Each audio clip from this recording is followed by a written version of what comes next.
A party encounters the ancient relic, the machine of Lum the Mad.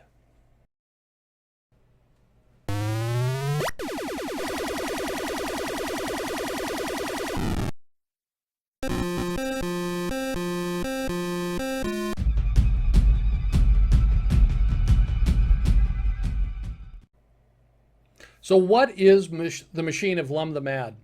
This was introduced in Eldritch Wizardry, and it was a interesting artifact. Um, Here is the description that was in Eldritch Wizardry.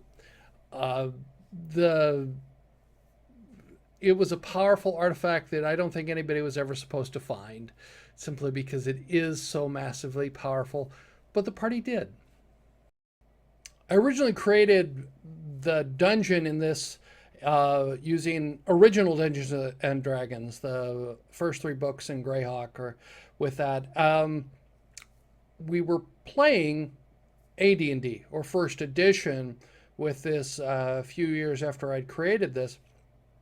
The party was moderately high level, and by today's standards, it was a large party. There were 11 characters. So the party wanders into a meeting of the Thieves Guild, basically, and the thieves have a drop on them. And I remember that they have a bunch of, I think it was like 20 or 30 thieves with crossbow bolts, and they tell the party to surrender. So the party surrenders. They drop everything. The thieves come in and search them. They completely search them. They take everything except their clothes and their backpack. They take their shoes. They leave them no weapons, no nothing. And then they herd them into a teleporter. And basically, it's a random teleportation, and they're going to end up someplace. The thieves are not assassins. They're not going to kill them. They're just going to send them someplace horrible. So they generate a random teleportation, and I roll a 0-0. I go 0-0. Where does that go? And I'm searching through my notes, and I'm going, where does this go? And it actually takes me a little while to figure out where I'd planned for 0-0 to go. And then I smile at the party. Go, oh, this is where you appear. The party arrives in room A, as you see on the map down at the bottom. It's a 20-foot wide by 19-foot high room. The T in the upper right means that it's a teleport destination room for my map. There's a set of double doors at the top. So the party tries to figure out what to do. They've just arrived. All they've got is their clothes and backpack, no shoes, no boots, no nothing. So they open the doors. Now, they're teleported to, it's actually the 11th level of the dungeon, and this is my notation. 11 SL is slope, 0-1 with the, I numbered things, up, that the U is an up, so it goes up. So there's a slope going up to another level. Then as they step into the hallway, across the hallway, you'll notice that there is no door across the hallway. There's no door marking, except this whole wall raises up, and there is a desk with an IBM Selectric typewriter sitting on it, and a man behind the desk sitting in a chair. At this point in time, you have to appreciate the IBM Selectric. The IBM Selectric was an amazing machine for its day, and I wanted one. I actually was thinking about buying one, which at the time was almost $3,000, I believe, was one of the models that was the one that you could correct and change the balls and everything. And I was planning on buying one. It was just so expensive, but I was really fascinated by the technology at the time I put this together. And it was, I think there was Space 1999, or what was it? There was one where they were actually doing you saw the IBM Selectric. And so some of this might have been stolen from that idea, but I wanted an IBM Selectric, and the commercial that you're seeing is actually one of IBM's commercials. It was one of the things that I wanted at the time. Didn't buy it, and I'm sort of glad, but it was something I really wanted, and I put it in the dungeon. You have to understand, this was back in the early 80s, and the IBM Selectric was a amazing machine at its time. And the man at the door sees the party come forward because the whole wall raised up, and he dictates the description of one of the characters, and the character drops dead. This is a very powerful assassin with the ability to control some amazing capabilities. And the party basically has a scuffle, and the character behind the desk yells, "Escape Planet Alpha," and disappears out of the room. The party plays around with the IBM Selectric a little bit, but can't make it work. Notice there are two wires that go over to the wall, and but they're afraid of messing with it too much because one character died there. They come over, they come out, and they go to the right. And of course, there's a 20-foot pit with spikes. They manage to overcome that, and this is where they enter the control room.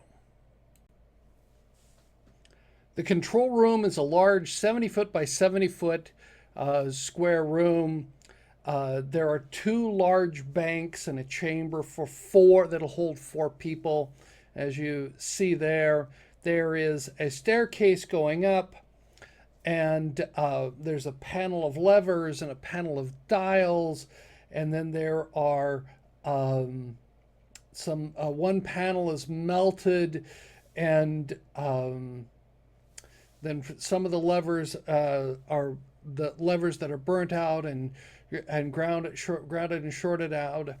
There actually is a dimension door which leads to the space between the walls on various levels.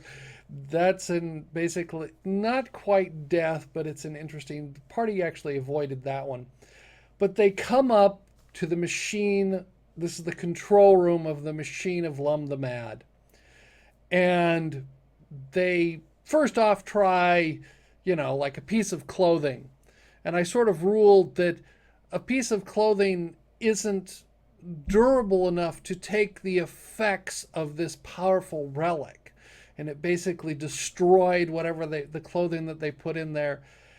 And because all they've got is their clothing and their backpacks, that's all they're wearing, they decide, oh, well, it'll fit 4 people. So characters wandered in. They sort of argued and bickered and who would go first. So someone goes in and they pull some levers and the character dies. And they drag the body out. And the next character goes in and they pull some levers and turn some dials. And a demon appears and eats the character.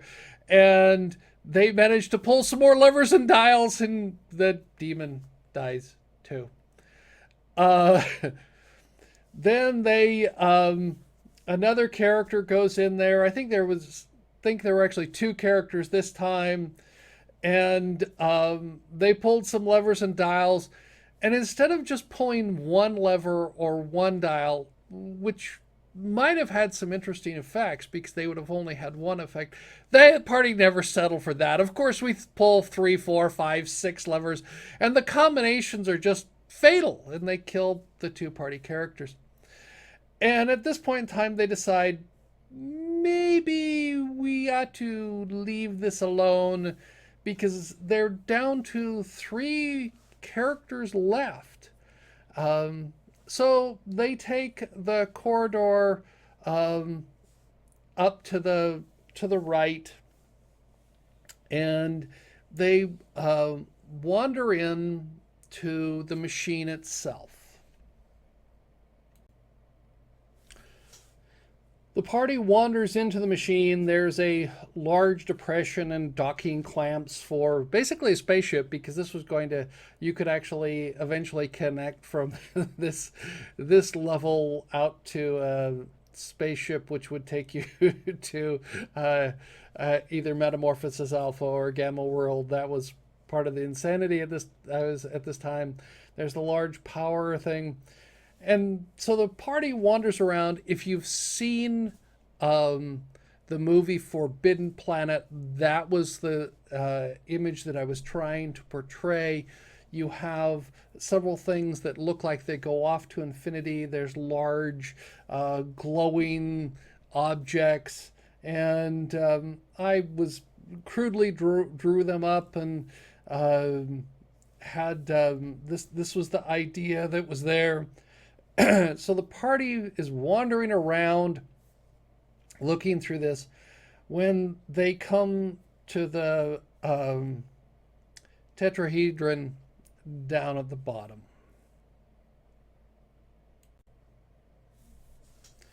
At this time, there's only 3 members of the party, and they find this tetrahedron shaped thing. It looks like a 4-sided die. And there are gauges and dials. It looks like almost a small version of the control room. And of course, they decide that if the first machine was too complicated, this one didn't have as many gauges and dials, maybe the second machine would be better. So 2 of the characters come into the spherical chamber that was centered inside this tetrahedron, and the 3rd character pulled the switches, and the whole thing lit up. And this was a disintegration chamber, and when he opened up the chamber, the smell of burning flesh and they were gone. So there's only 1 character left. So the character wanders up a little bit north, and then he sees the corridor of lights. And that was the description.